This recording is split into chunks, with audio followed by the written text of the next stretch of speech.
Oke, ini ya. eh saya izin tidak aktifkan kamera karena posisinya saya di rumah dan saya harap adik-adik semua bisa aktifkan kameranya sambil saya pantau dan saya mencoba menghafal pelan-pelan nama dan wajahnya karena nanti bisa bahan pertimbangan saya untuk nilai aktivitas. Oke, saya mulai ke pembuatan basis ointment ya, sambungan dari pertemuan kita kemarin. Oke, pembuatannya itu sebenarnya relatif mudah. Kalau krim mungkin pernah yang dari teman-teman atau adik-adik yang dari SMK Farmasi atau SMF tahu ya kalau pembuatan krim itu dari dua fase yang berbeda. Nah, kalau ointment ini ada yang dua fase, ada yang pure lemak semua. Begitu, dalam artian basisnya itu pure fatty, benar-benar berlemak, tinggal dileburkan, dicampur, jadilah ointment. Nah, jadi dikatakan dia relatif mudah. Yang mana bila dalam formula basis ada bahan padat, maka perlu dilebur dulu pada temperatur yang sesuai. Temperatur yang sesuai kita perhatikan di karakteristiknya. Kita bisa buka excipient, bisa buka farmakope, atau literatur yang menjelaskan sifat fisika kimia dari lemak tersebut atau bahan aktif tersebut. Maka harus tahu dulu nih, kira-kira titik leleh atau melting point tertingginya berapa dari bahan tersebut. Kalau sudah tahu titik leleh atau melting point tertingginya, itu adalah batasan maksimal penggunaan hot plate ya, alat untuk memanaskannya. Hot plate-nya tahu nih diatur dengan bantuan termometer. Jadi kita pantau di termometer. Kalau lebih dari itu, khawatirnya bahan tersebut akan rusak atau mudah terdegradasi. Lalu diaduk sampai dingin supaya tidak terjadi pemisahan. Masuk ke pencampuran bahan aktif. Kalau bahan aktifnya itu bentuknya cair, ya kan bahan aktifnya itu beda-beda ya. Ada yang padatan kan ada yang serbuk ya. Kalau yang bentuknya cair ataupun semi solid, nah kalau dia cair, maka kalau dia miscible atau mudah larut dalam minyak dan bentuknya dia tahan panas, maka ditambahkan pada saat proses peleburan itu boleh. Perhatikan lagi, sekali lagi saya ngomong ya, itu perhatikan karakteristiknya, kelarutan terhadap minyaknya, apalagi namanya nih, bobot molekul, panjang rantai karbon, dan ketahanan panasnya itu berapa lama sih? Oke. Oh ya, by the way, mohon maaf kalau ada suara motor, ada suara truk atau apa, karena posisinya saya di Balikpapan, yang mana rumahnya di sini pinggir jalan, jadi nggak bisa saya tutupin ya suara-suara motor yang lumayan banter di sini. Oke, lanjut ya. Jadi perhatikan kalau bahannya cair dan bentuknya minyak, ya mudah larut dalam bentuk minyak, mudah larut dalam minyak atau pelarut solvent yang bersifat hidrofobik dan tahan panas, maka dapat ditambahkan pada saat peleburan basis.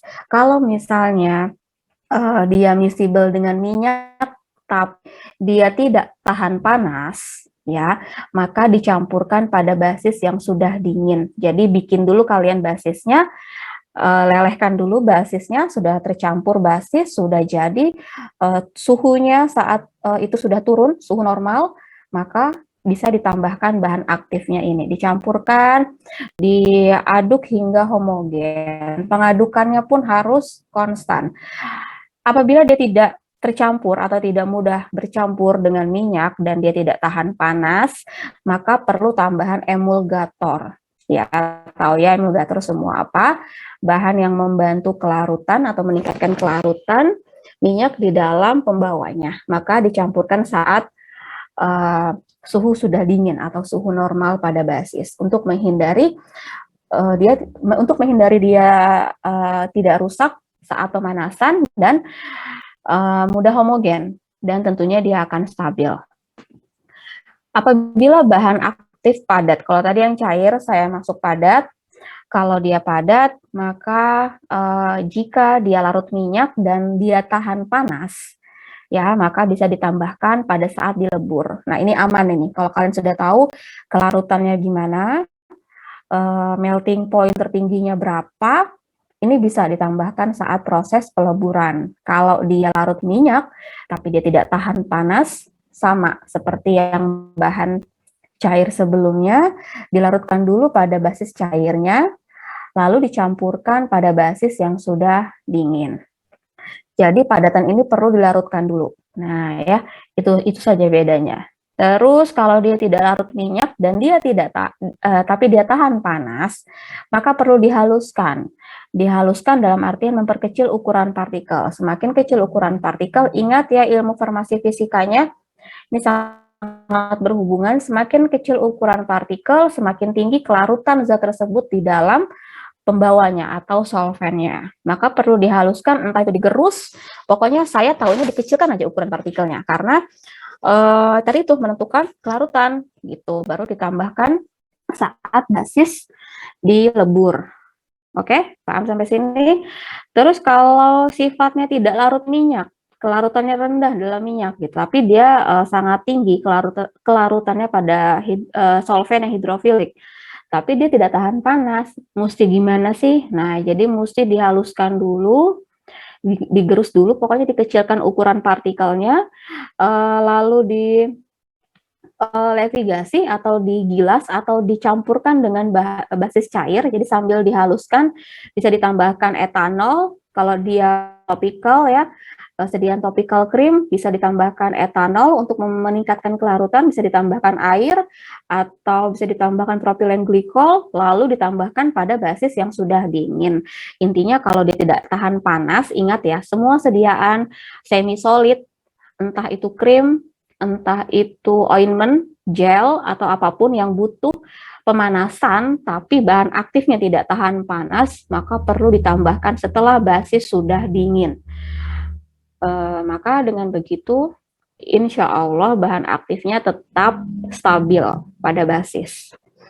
Oke, saya masuk ke krim. Tadi ointment, sekarang krim. Ya, perhatikan semua krim ini paling sering kita gunakan ya, khususnya untuk perempuan, mau kalau ya laki-laki juga pakai sih kalau dia memang penggunaannya tertentu ya. Kalau perempuan kebanyakan ya untuk skincare, untuk kosmetika, biasanya sediaannya kebanyakan bentuknya krim begitu. Tidak semua ya, tapi kebanyakan. Bentuknya krim ini adalah emulsi. Teksturnya atau konsistensinya adalah semi solid.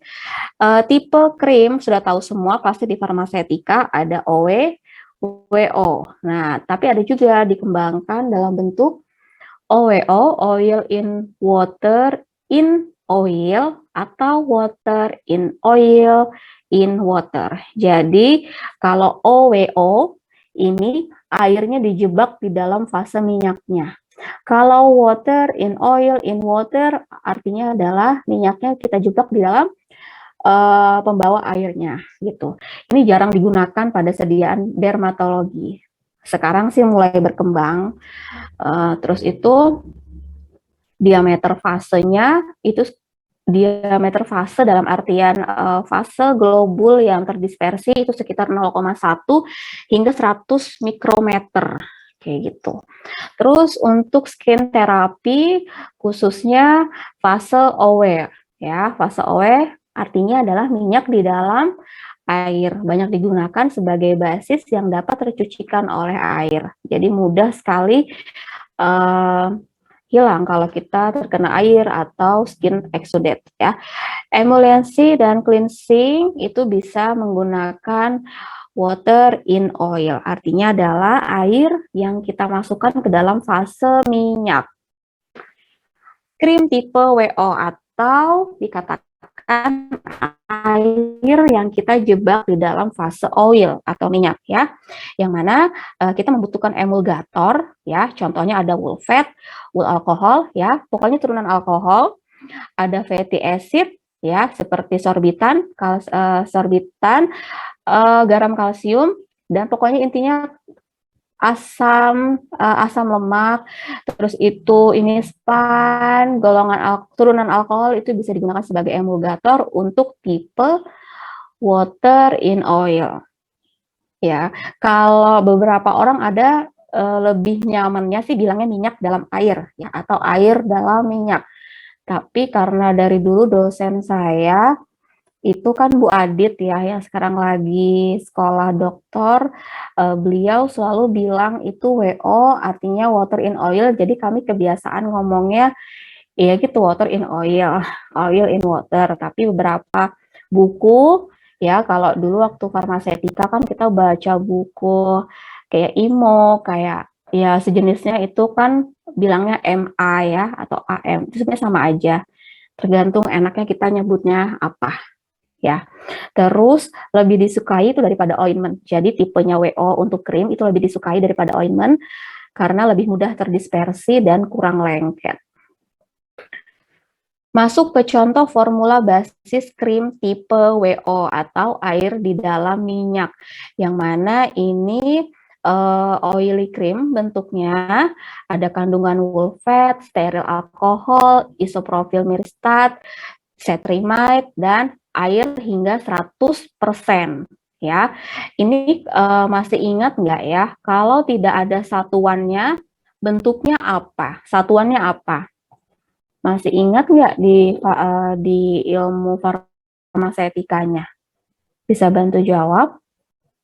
Kalau formula tidak ada satuannya, tidak ada persen, tidak ada gram, tidak ada miligram.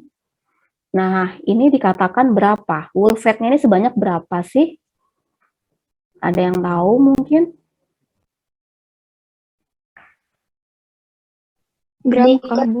Gram kah Ibu? Iya, betul. Kalau tidak ada satuannya, ingat ya semua, kalau nanti formula saat praktikum, tiba-tiba keluar formula, jeder, tidak ada satuannya, kita langsung bulatkan, bukan bulatkan ya, langsung kita bilang ini wool fat-nya sebanyak 16 gram, steril alkoholnya 16 gram, ininya berapa gram gitu.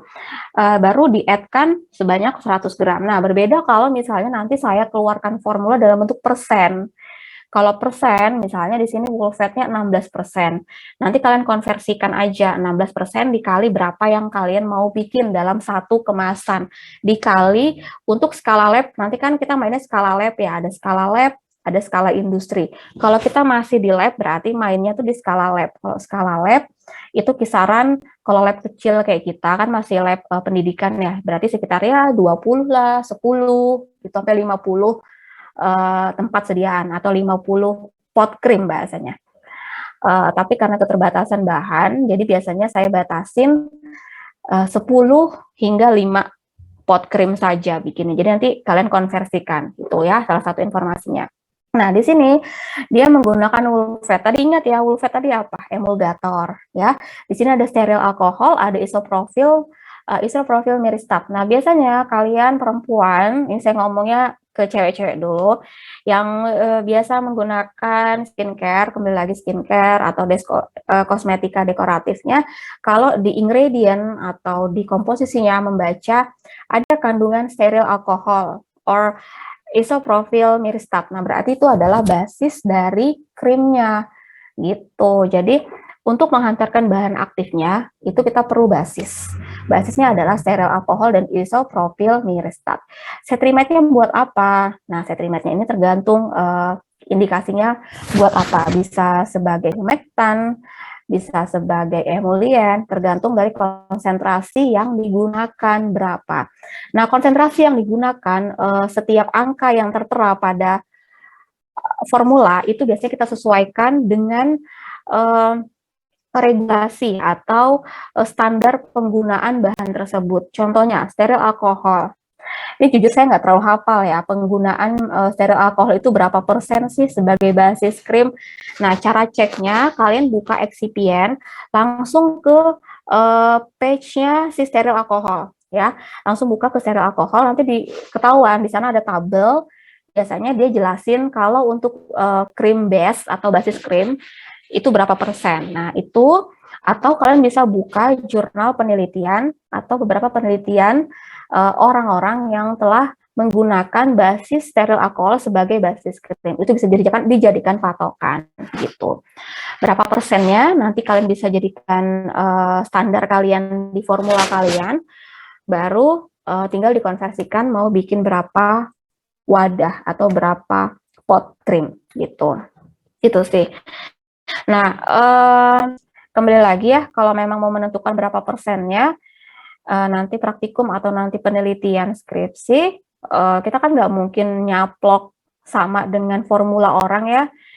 Jadi kita harus bisa menentukan, bisa di switch atau enggak ini bahan, tergantung dari income-nya, inkompatibilitas dari bahan-bahan tersebut, bahan aktif maupun bahan tambahan, dan disesuaikan dengan standar penggunaan atau konsentrasi pada bahan tersebut. Tentunya disesuaikan dengan regulasi yang ada, mau pakai yang eksipien ataupun farmakope gitu. Ini selalu water up-nya atau add airnya itu 100. Nah, kenapa selalu 100? Nah, berarti kan dalam artian gini, 100 ini tuh kita sempurnakan dia dalam satu sedian itu dalam sedian itu adalah 100% gitu artinya. Jadi kalau misalnya dia lebih dari 100 itu bisa ada kemungkinan apakah salah dalam penentuan konsentrasi perbahannya atau memang kalian harus tahu dulu nih karena kan gini ya, biasanya kalau sediaan semi solid itu untuk pembuatannya itu kita lebihkan dilebihkan itu berapa banyak sih? Nah, biasanya dilebihkan 10%. 10% atau 20% dari setiap bahan. Jadi misalnya wool fatnya 16. Kira-kira kelebihannya berapa? Tambah lagi 10% dari 16 ini berapa? Itu per bahan dijumlahkan, nanti hasilnya pasti lebih dari 100%. Itu kenapa mesti dilebihkan?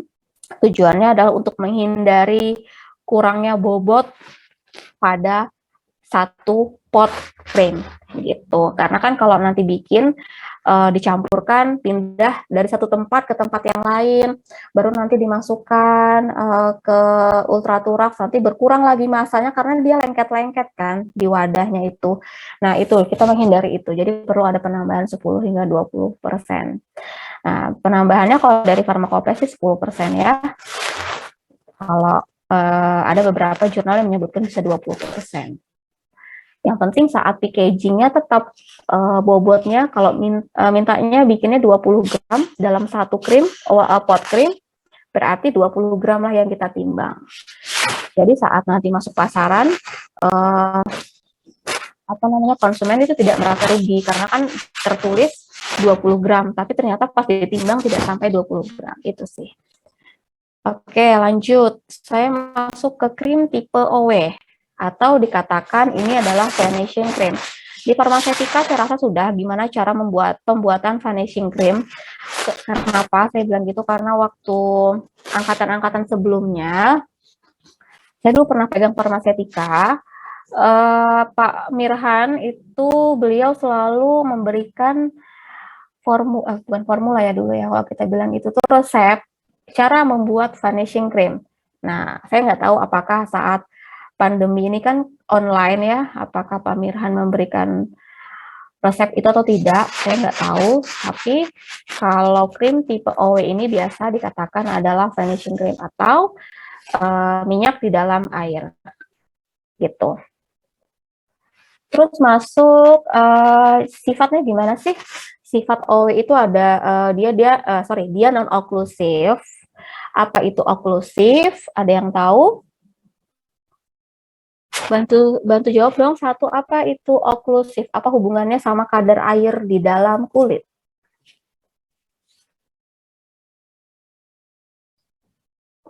Izin menjawab, Bu. Silakan. Oklusif itu seperti pelembab yang punya fungsi untuk melapisi kulit. Oke, ada lagi? Agar kadar air tidak menguap keluar dan faktor-faktor penyebab.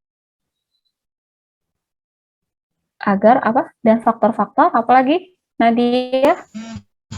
Dan faktor penyebab iritasi dari luar tidak masuk ke Tidak kulit. masuk. Oke, ada lagi yang mau membantu? Apa oklusif? Silakan.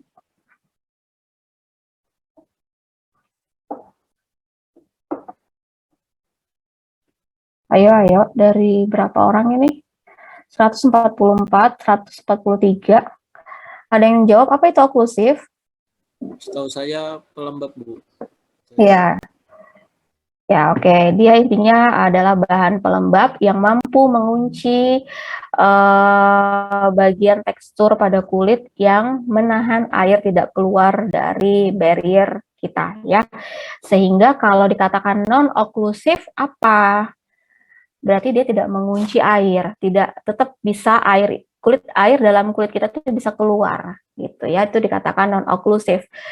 Sehingga benar nih, basisnya adalah air, kan lebih banyak air toh daripada minyaknya, ya enggak? Jadi dikatakan non-oklusif, kecuali dia kebalikan, WO, ya, kebalikan OW, yakni WO, artinya air di dalam minyak, yang mana kadar fase minyaknya lebih banyak dibandingkan fase airnya. So pasti dia dikatakan oklusif, karena minyak atau lipid yang terlalu banyak itu mampu mengikat air di dalam kulit kita. Terus sifatnya adalah dapat diencerkan oleh air, mudah dicucikan oleh air, kembali lagi karena basisnya adalah fase airnya lebih banyak, ya.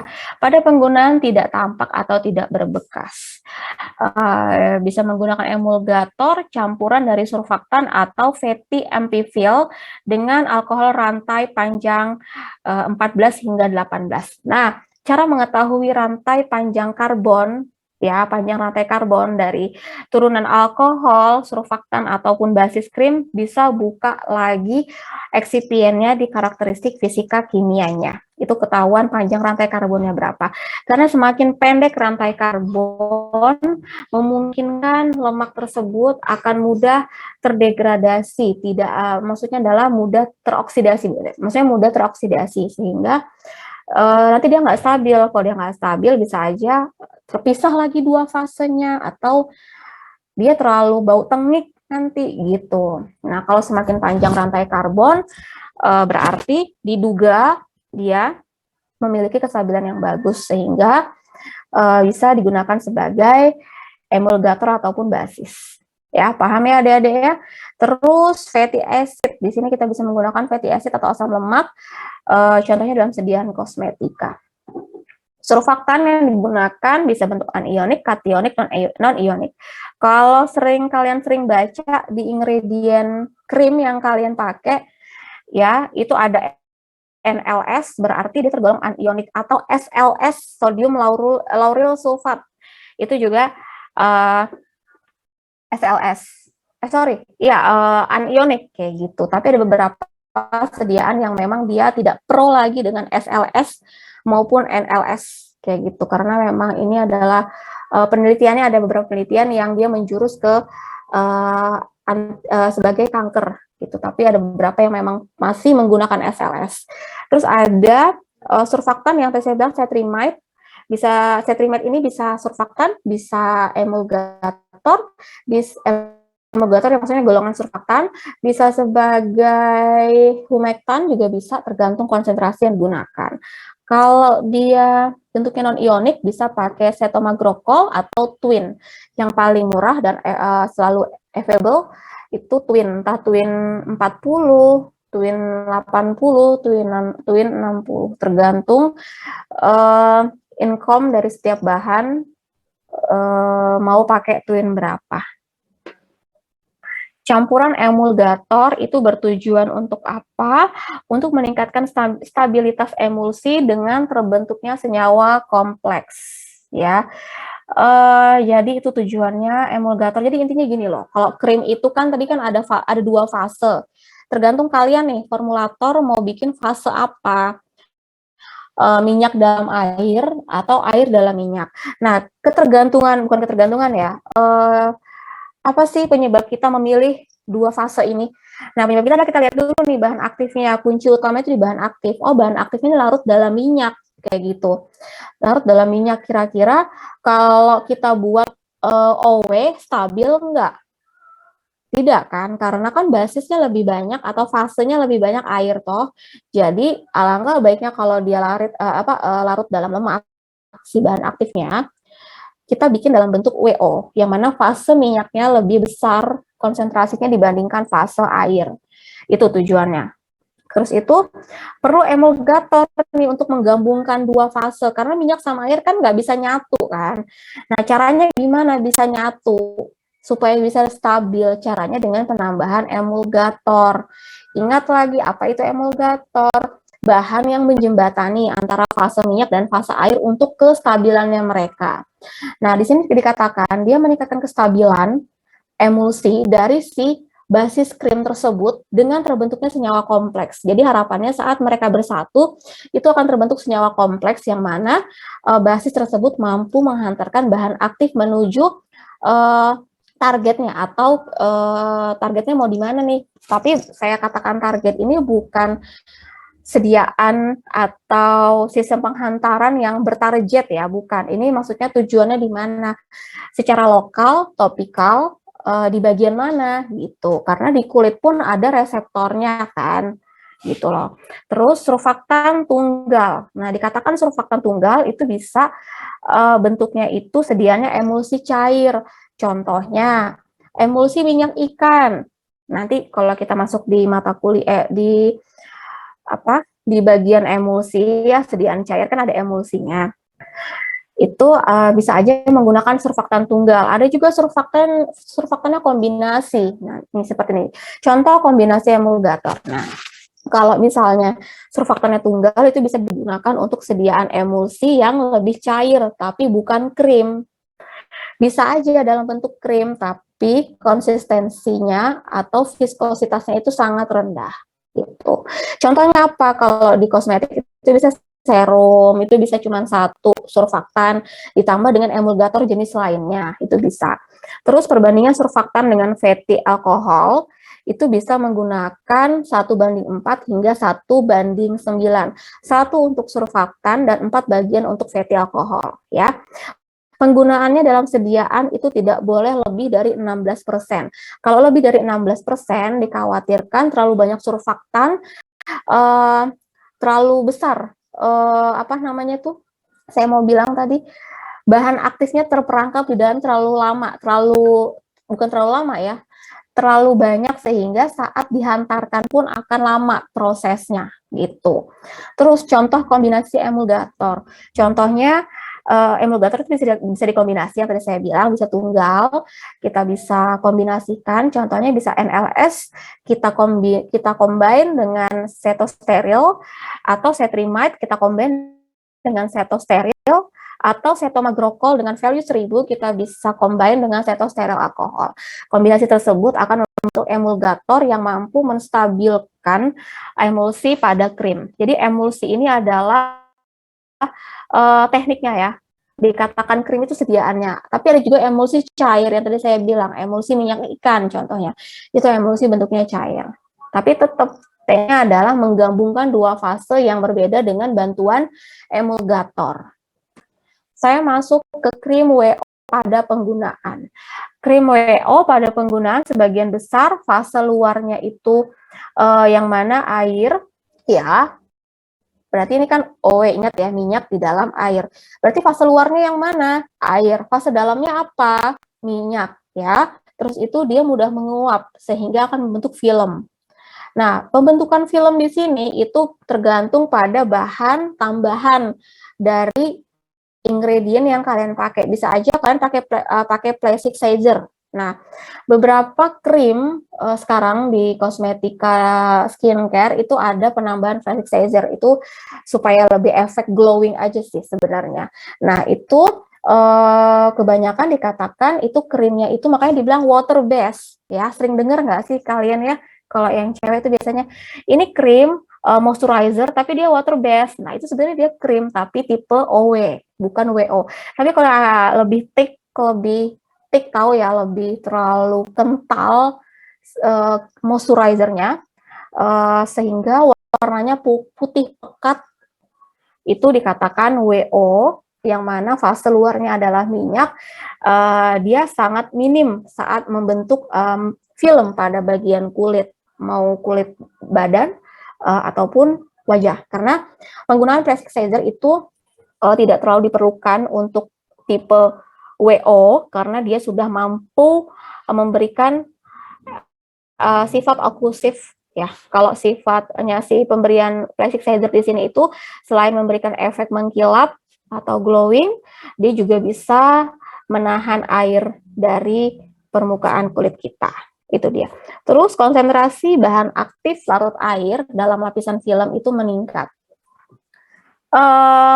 Kenapa dikatakan konsentrasi bahan aktif larut air dalam lapisan film ini meningkat adalah tergantung dari tergantung dari kelarutannya. Nah, kalau dia larut air berarti diusahakan konsentrasi pada basis tersebut pun harus besar karena dia larut air gitu. Terus konsentrasi bahan aktif yang siap menembus stratum corneum pun akan meningkat. Itu dia. Kalau memang dia larut air, berarti kan dia mudah larut. Kalau dia mudah larut, mudah homogen dengan basis, maka dengan bantuan basis dia mudah menembus stratum corneum. Nah, stratum corneum ini tidak sembarangan ditembus ya. Tergantung dari sifat kondisi fisiologis kulit orang tersebut. Apakah terhidrasi dengan baik ataupun tidak. Gimana? Nah, saya pernah bilang mungkin ya di kelas ini. Apa sih ciri-ciri kulit terhidrasi dengan baik? Salah satunya saat ditekan akan kembali pada keadaan semula. Orang tersebut minumnya minimal 1,5 liter hingga 2 liter per hari, ya kan? Atau dia rajin pakai moisturizer. Itu berarti dikatakan stratum corneumnya pun terjaga dengan baik kelembapannya. Jadi bahan aktif yang bisa menembus SC ini atau stratum corneum ini diusahakan dia harus terhidrasi dengan baik. Tapi kalau dia bahan aktifnya sudah oke nih, dalam basis sudah stabil sekali, sudah bagus, tapi yang menggunakan SC-nya jelek, ya enggak? Stratum corneum jelek. Apa sih kalau orang sekarang ini pada ngomong tuh lapisan barriernya rusak. Nah, itu ya. Pernah dengar nggak kalau kalian nonton YouTube misalnya beberapa influencer yang lagi nge-review skincare, biasanya dia bilang lapisan barrier lagi rusak nih. Nah, itu dikatakan stratum corneumnya lagi minim air. Jadi perlu perbaikan lapisan pada stratum corneum sehingga bahan aktifnya mudah dihantarkan. Apabila memang tujuannya pengobatan. Tapi kalau maintenance, ya itu bisa moisturizer hanya untuk maintenance, berarti kandungan moisturizer ataupun lemak yang mampu mengembalikan kepadatan stratum corneum itu bisa tembus dengan cepat. Kalau saya rasa pasti akan lambat menembusnya gitu. Terus pada penggunaan untuk meningkatkan absorpsi perkutan dan dapat meninggalkan lipid dan moisturizer lain di atas di dalam SC, maka akan mampu menghidrasi kulit dan untuk mencegah rekristalisasi bahan aktif dan untuk meningkatkan bioavailabilitas jika memang sifatnya bioavailabilitasnya rendah. Sifat dari bahan aktifnya ya, bioavailabilitasnya rendah, itu bisa ditingkatkan dengan penambahan non-volatile water miscible cosolvent atau bisa digunakan propylene glycol. Artinya adalah cosolvent yang dia larut dalam air tapi tidak mudah menguap. Contohnya adalah propylene glycol. Itulah beberapa penggunaan krim OE atau minyak di dalam air. Saya lanjut ke contoh formula basis krim OE. Perhatikan semua apabila kalian nanti saya bagikan tugas atau di praktikum formula krim. Nah, ini karena tadi saya sudah bilang OE itu contoh umumnya adalah vanishing cream. Vanishing cream itu basisnya ada asam stearat, setil alkohol, emulgatornya dikombinasi dua, ada span dan twin, ada pengawetnya juga metil dan propil paraben serta air. Apabila saat nanti saya atau Ibu Maya bagikan formula tanpa ada konsentrasi di sampingnya, itu tugas kalian sendiri yang menambahkan mau berapa persen, mau berapa gram. Kembali lagi saya bilang, kalau mau menentukan berapa konsentrasinya di setiap bahan, patokannya adalah harus tahu dulu berapa kadar tertinggi berapa konsentrasi tertinggi penggunaan bahan tersebut pada sediaan krim. Karena berbeda sediaan krim, sediaan gel, sediaan oral liquid itu berbeda biasanya. Ya, kembali lagi buka excipient, buka farmakopenya. Terus kalian bisa compare dengan beberapa penelitian formulasi orang lain yang sudah membuat basisnya yang sama seperti ini. Itu bisa di-compare sehingga kalian bisa putuskan, oke, aku mau pakai sekian persen. Kita coba saat dibuat kan nggak mungkin satu formula jadi toh. Pasti kita bikin beberapa formula sebagai pembandingnya. Oke, formula 1, formula 2, formula 3. Nanti dibagi 3 formula, replikasi lagi 3. Baru sampai jadi dievaluasi, uji stabilitas yang mana yang paling bagus. Oh, ternyata yang paling bagus adalah formula kedua. So, aku pakai formula kedua untuk dijadikan basis utama untuk bahan aktif apa gitu. Jadi panjang tuh prosesnya. Ya. Nah, saya masuk tadi ke vanishing cream yang mana stearic acid atau asam stearat dan setil alkohol kita gunakan sebagai basis krim. Span dan twin, ya perhatikan kenapa menggunakan span dan twin, kenapa kok pakai emulgatornya 2? Kan tadi saya bilang bisa tunggal, bisa kombinasi. Kalau kombinasi emulgator berarti span ini larut di mana? Cari tahu dulu karakteristiknya, larut air atau larut minyak kayak gitu. Oh, ternyata span ini besar nih kelarutannya di minyak, berarti masukin ke fase minyak. Kalau twin lebih condong ke air, berarti masuk ke fase air, sehingga kedua fase tersebut ada emulgatornya. Saat dicampur otomatis tegangan permukaan akan turun, sehingga mereka bisa bercampur dengan sempurna sehingga stabillah sediaan kalian. Tapi nggak sampai situ aja, harus perhatikan kira-kira stabil ini berapa lama ya. Aku perlu nggak antioksidan? Aku perlu nggak pengawet? Oh, kayaknya perlu deh, karena aku ada fase minyak nih di formula aku, ada fase minyak. Jadi khawatirnya dia tidak stabil karena mudah teroksidasi sehingga perlu yang namanya antioksidan. Kira-kira antioksidan yang cocok ini apa? Pakai BHT kah? Pakai vitamin E kah? Gitu kan. Terus perlu nggak ya pengawet? Aku pakai aja deh pengawet karena fase airku lebih banyak dibandingkan fase minyakku. Karena fase air itu berada di fase luar sehingga perlu yang namanya pengawet. Ya, nah pengawet di sini kita menggunakan metil paraben dan propil paraben.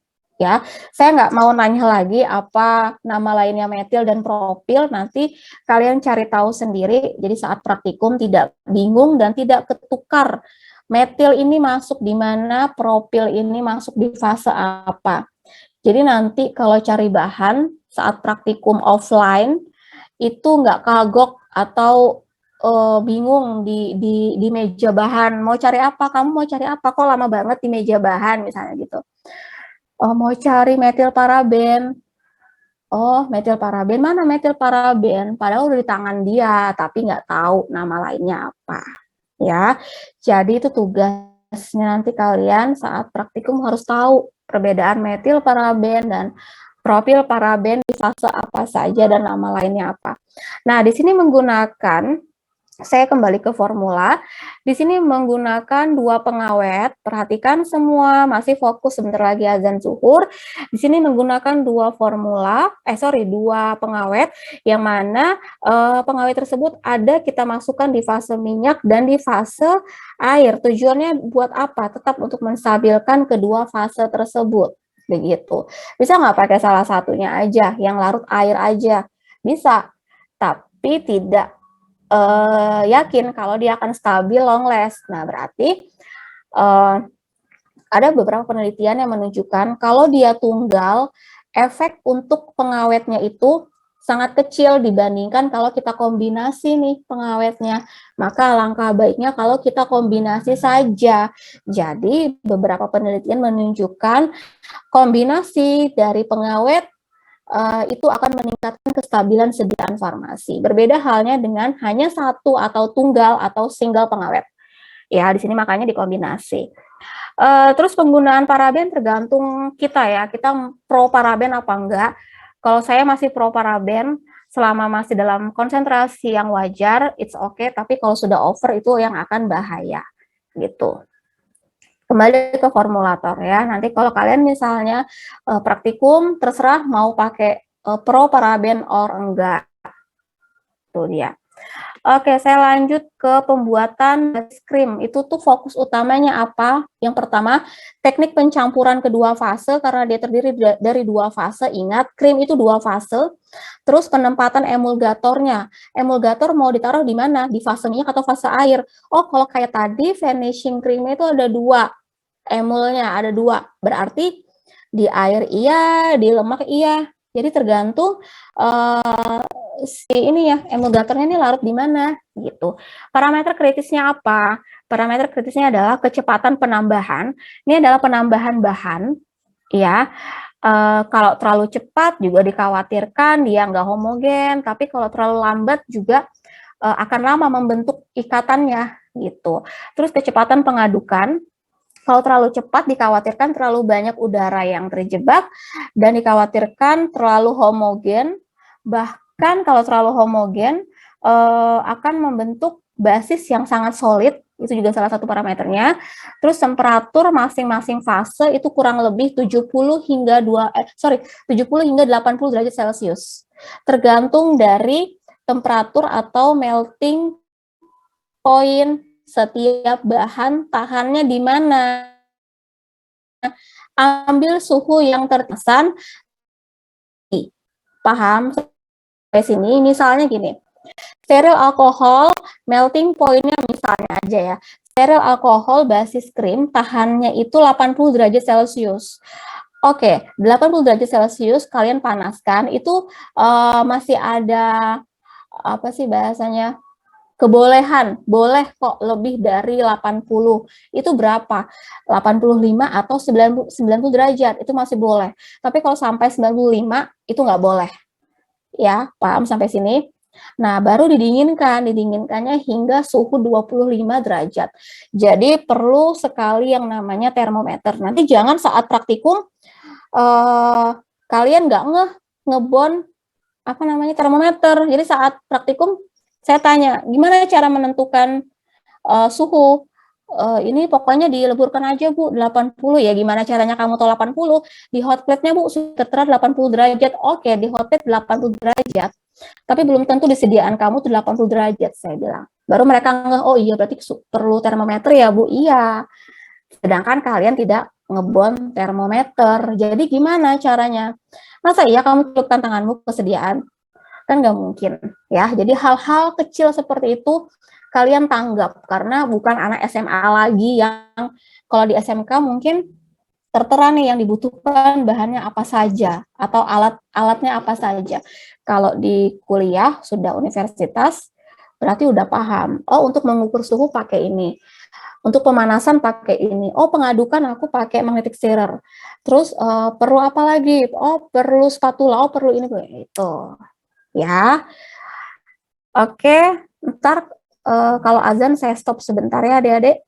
Tapi di sini masih belum azan. Saya lanjut sedikit lagi. Kecepatan pendinginan itu sangat mempengaruhi apa ukuran partikel atau droplet, viskositas dan stabilitasnya. Jadi kalau terlalu cepat didinginkan, saya udah dileburkan, dicampurkan, tiba-tiba pengen cepat dingin, masukkan ke kulkas ya atau lemari pendingin, itu cepat dingin, tapi dia tidak stabil karena saat panas langsung cepat-cepat berubah suhu. Pergeseran suhu itu akan menyebabkan ketidakstabilan pada ikatan yang sudah kompleks tersebut. Itu. Terus masuk ke tahapan pembuatan finishing cream yang tadi ya, yang mana tadi ada fase minyak. Fase minyaknya terdiri dari steril acid asam asam serat ya, setil alkohol, ada span dan ada propil paraben. Kalau fase airnya ada apa? Ada twin, ada metil, paraben dan air. Nah, jadi gini saya lupa tadi kasih tahu. Perhatikan semua. Oh ya, lagi azan di sini. Saya izin stop sebentar ya. Ntar saya lanjut.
Oke, bisa lanjut ya.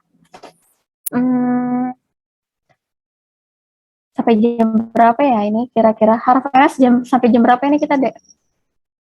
Sampai 12.50, Bu. 12.50. 20 menit lagi ya. Oke, masih semangat. Habis ini langsung sholat sama makan siang ya, bentar ya. Oke, saya lanjut ke vanishing cream. Oke, bismillahirrahmanirrahim.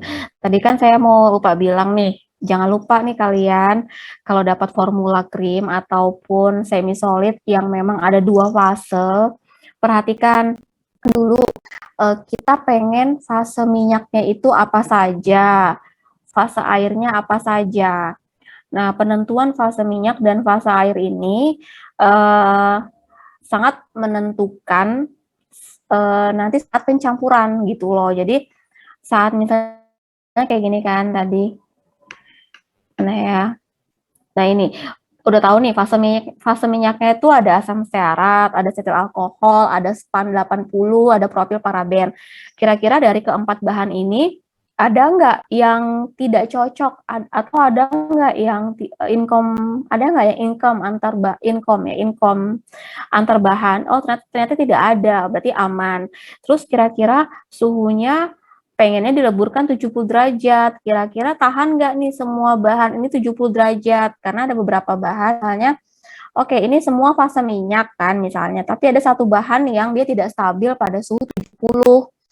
Jadi kita harus mengikuti suhu terendah dari bahan tersebut.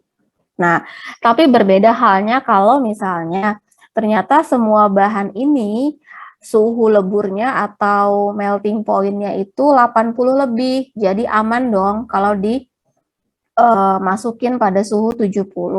Tapi ingat kembali yang tadi saya bilang yang ini pemanasannya diperbolehkan apabila suhunya 5 hingga 10 derajat di atas suhu tertinggi. Jadi itu masih aman. Ya. Terus fase airnya, saat sudah tahu nih fase minyaknya apa, cocok nggak semua bahan, suhu leburnya, kelarutan, dan sebagainya, baru kita tentukan fase airnya. Ada apa saja di fase air, kembali lagi kita cocokkan apakah dia kompatibel atau tidak antar bahan. Oke, sudah ditentukan fase minyak dan fase air, maka ingat kalau dia OW, artinya apa? Oil in water, berarti fase minyaknya ada di dalam dan fase airnya ada di luar. Jadi, fase minyaknya ini dimasukkan ke fase air. Ingat ya, cara pembuatannya. Kalau OW berarti minyak dimasukin ke air. Jadi fase yang dalam masukin ke fase luar. Diaduk hingga homogen, baru didinginkan suhu ruangan sambil tetap diaduk. Jadi tetap nih, nanti kalau misalnya bikinnya pakai hot plate yang ada RPM-nya, kan kita bisa pengadukannya pakai magnetic stirrer ya. Nah, itu kita bisa tentukan suhu sambil dipantau dengan termometer.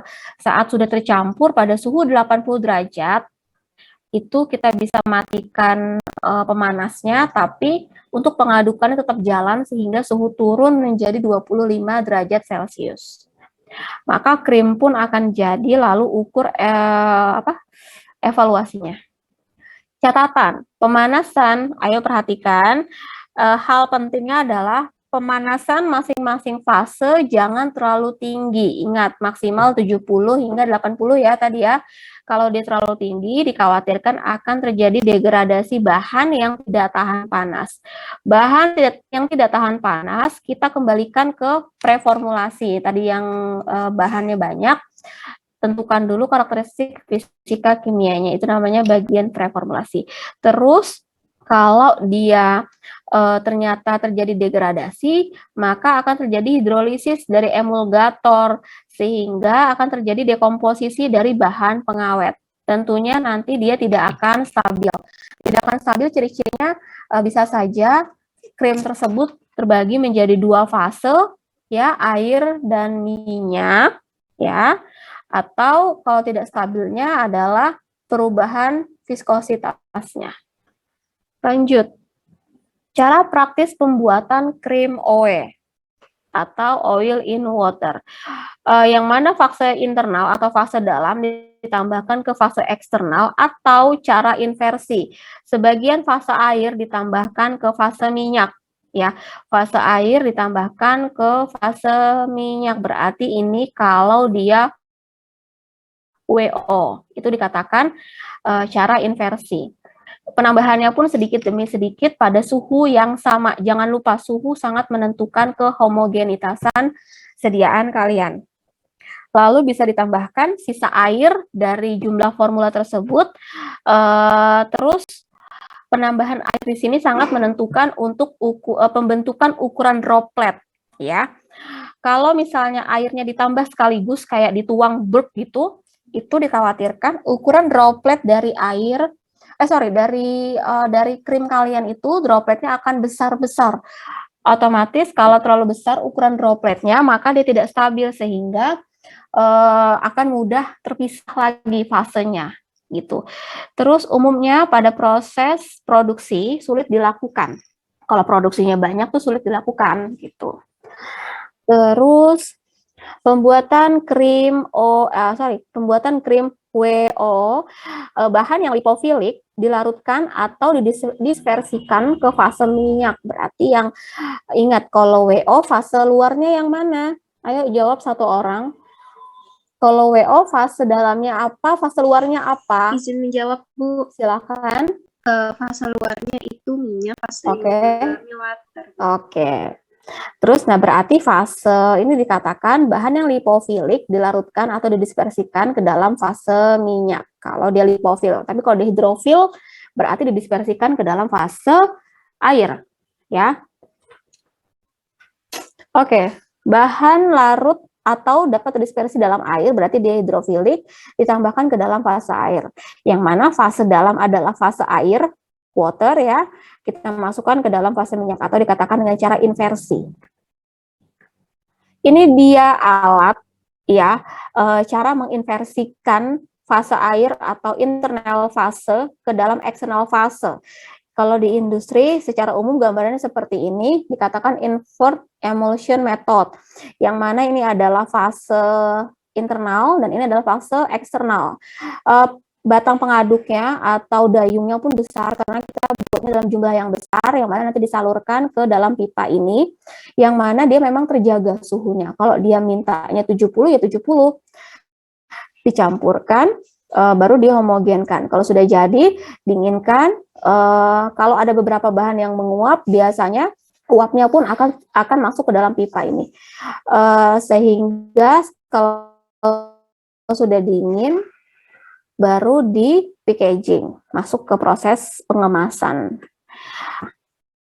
Oke, tadi sudah ointment, sudah kita masuk ke pasta ya. Sebelum saya akhiri, pasta di sini tuh seperti ointment bentuknya, seperti salep, tapi dia mengandung powder kurang lebih 50%. Ingat, kalau ointment itu dia pure lemak atau bahan aktif yang larut lemak, lipid ya. Kalau paste atau pasta di sini dia ointment juga, tapi kebanyakan kandungannya setengahnya adalah powder. Powder di sini biasanya ada penambahan zinc oxide, ada amilum, kalsium karbonat, ada asam salisilat dan ditranol. Pasta itu contohnya pasta gigi atau obat totol jerawat, itu juga dikatakan pasta. Jadi tahu ya bedanya. Terus itu dia akan terabsorpsi dengan skin exudate dan dia bisa sebagai sun filter karena kandungan powdernya. Powder di sini apa? Ada zinc oxide-nya loh. Zinc oxide di sini adalah salah satu agen atau bahan untuk sun filter atau sun protection yang sifatnya fisikal. Oke. Ingat ya, udah kuliah kosmetik belum sih? Udah kayaknya. Itu biasanya kan ada terbagi tuh sun protection, ada yang chemical, ada saya auto lupa, ada chemical, ada physical, dan ada hybrid, ya enggak? Ada hybrid.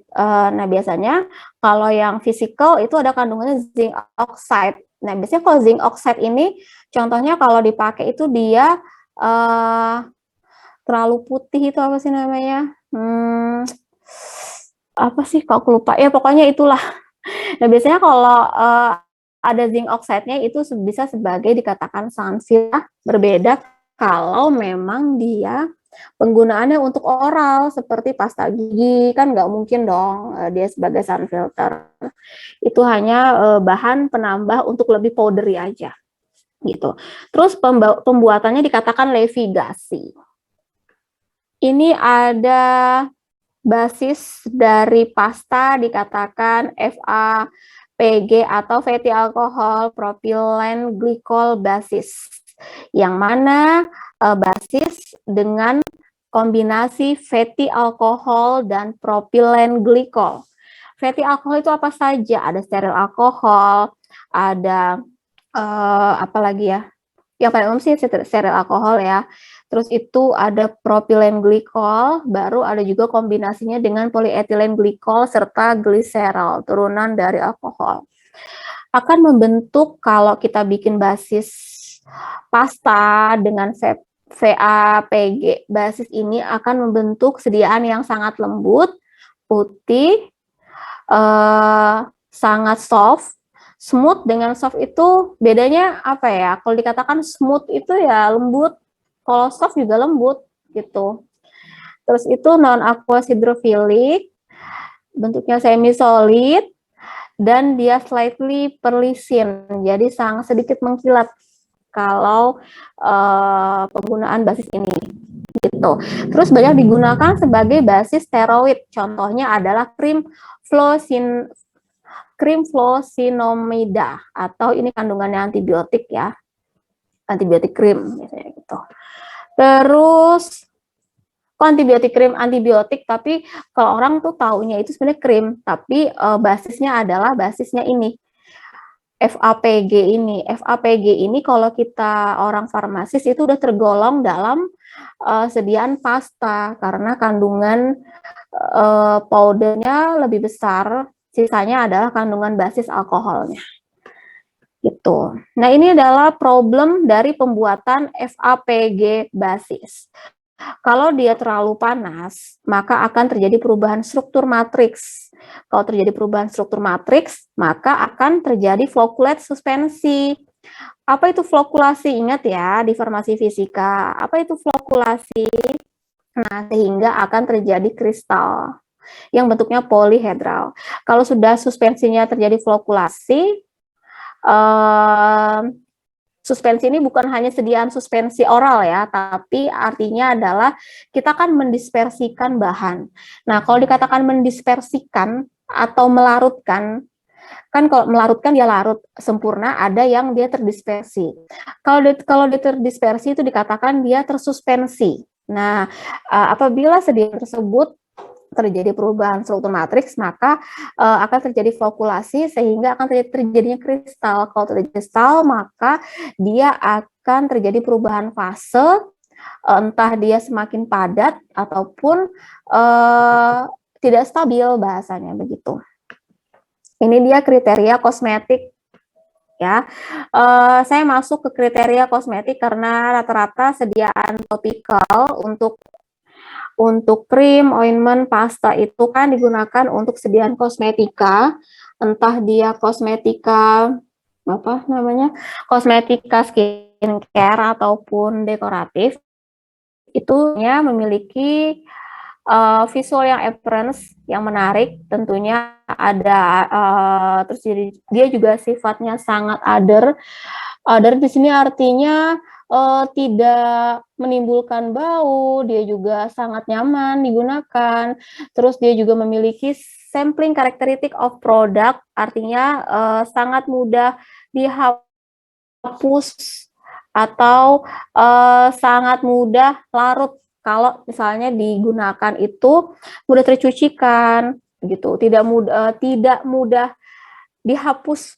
Gimana sih saya ngomongnya, intinya kalau memang sudah harus dibersihkan dari penggunaannya, sifatnya itu dia keras ya, terus dia ini seperti easily or wide difficulty, tergantung dari sediaannya.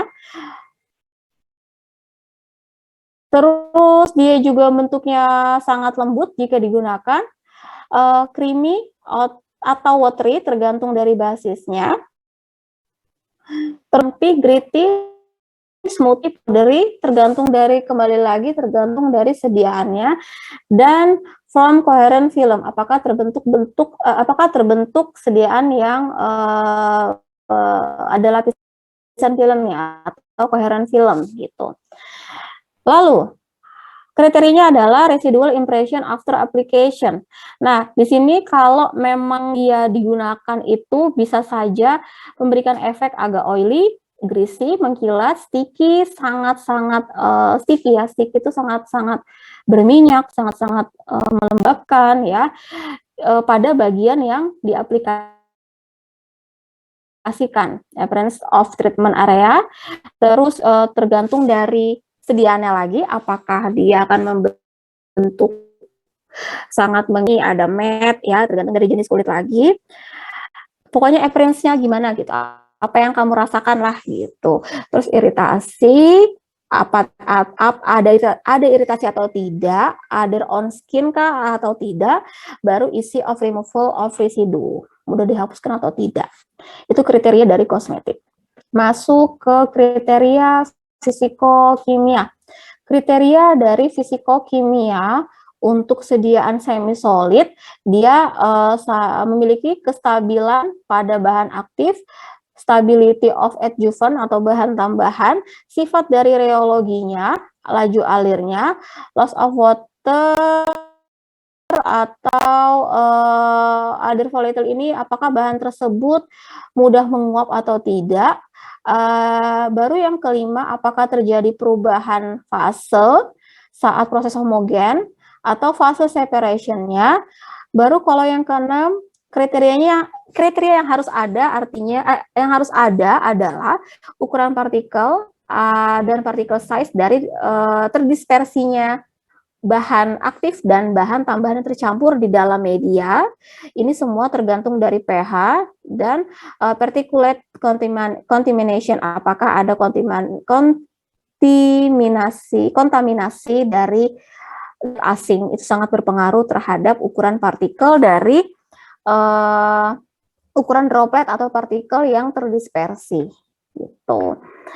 Terus kontaminasi mikroba dan pengawet, maka sediaan tersebut harus bebas dari mikroba, sehingga perlu adanya pengawet. Kira-kira sediaan tersebut harus bebas dari mikroba apa saja, Pseudomonas, Salmonella, E. coli, Staphylococcus, Candida, ya, terus ada Aspergillus. Dan saya masuk ke bahan pengawet atau preservatif use in topical preparation. Nah, biasanya menggunakan tipe alkohol, asam, essential oil, gitu. Nah, kalau tipe alkohol, ini contoh-contoh bahannya, konsentrasi, ini loh yang saya bilang tadi, konsentrasi penggunaannya maksimal 70%. Kalau asam, ini bahan-bahannya, bisa konsentrasinya 0,1 hingga 0,2%. Ada essential oil, ini contoh bahannya, konsentrasinya sangat kecil sekali, 0,001. Mungkin ini dipakai pipet, mikropipet kali ya, saking kecilnya konsentrasinya. Ini jarang dipakai sih, gitu. Terus masuk kemana nih? Saya masuk ke rancidity dan antioksidan yang umum digunakan. Oke, three main group of antioksidan yang paling umum digunakan ada tipe atau kelompok dari true antioksidan, nama lainnya ada reducing agent, dan antioksidan sinergis. Contohnya, ini dia beberapa contoh dari antioksidan yang bisa kita gunakan dari berbagai tipe. Ada tipe fenolik, quinone, sulfur, gugus amina sampai tipe amina, tipe organik, asam organik, alkohol dan turunannya, dan tipe inorganic acid atau garam serta turunannya. Di sini yang paling umum digunakan biasanya BHT, yang mana golongan adalah golongan fenolik.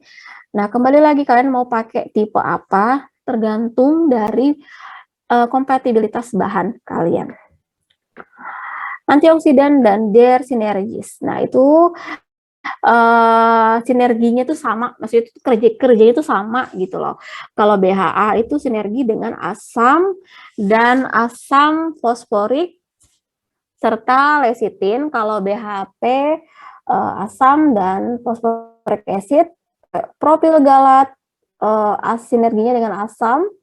Alfa tokoferol atau vitamin E sinerginya dengan asam dan fosforik acid. Jadi kurang lebih fosforik acid ini memiliki sinergi yang sama dengan beberapa bahan antioksidan yang umum digunakan pada sediaan. Oke, sifat ideal ya.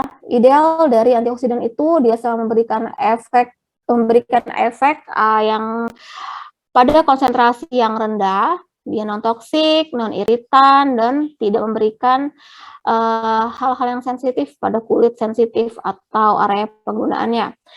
Baru dekomposisinya itu tidak akan menimbulkan toksik, non-iritan, dan tidak tidak akan menimbulkan hal-hal yang sensitif. Odorless, tidak berbau, terus juga tidak ada berwarna, stabil pada pH overweight pH range ini maksudnya adalah dia efektif pada range pH yang lebar ya. Dia netral dan dia tidak memberikan efek reaksi kimia dengan bahan yang lain serta dia non volatil atau tidak mudah menguap. Oke, sudah 2 menit lewat. Saya masuk sedikit lagi ya, enhancer. Oke, setiap sediaan topikal ya, tolong perhatikan sekali lagi perlu adanya enhancer pada sediaan topikal. Kenapa?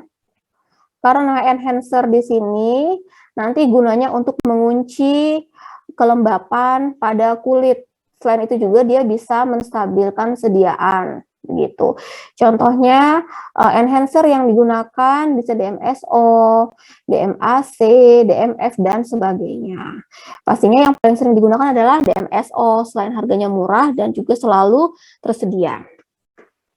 Oke, next pertemuan saya akan masuk ke scale up atau ukuran berapa sih produk yang harus kita buat pada sediaan industri maupun skala, bukan skala ya, tapi skala lab. Oke, kan kalau kayak kalian nanti praktikumnya itu skala lab, ya. Kan kalau di pabrik atau industri itu udah skala besar. Nah, nanti next pertemuan kita akan masuk ke scale up. Artinya tadi tuh kita akan menentukan berapa bobot atau seberapa banyak yang akan kita buat satu kali produksi, sehingga kita bisa menghitung nomor registrasi, nomor batch-nya pada produk tersebut. Tolong dicatat ya, jangan lupa. Saya kadang lupa sampai mana. Oke, sampai sini ada pertanyaan dari kuliah hari ini. Saya persilakan buka sesi pertanyaan sebelum saya tutup. Bisa raise hand kalau ingin bertanya. Saya nggak tahu kalian masih fokus apa enggak, karena mungkin sudah siang ya, sudah belum makan, jadi mungkin nggak fokus. Jadi nanti kalau ada pertanyaan di next pertemuan, silahkan ditanyakan. Kalau tidak ada, saya cukupkan sekian. Terima kasih perhatian kehadirannya. Tadi yang terlambat juga terima kasih, sudah terlambat masuk, tapi masih ingin tetap kuliah, nggak apa-apa. Sampai ketemu nanti di next pertemuan.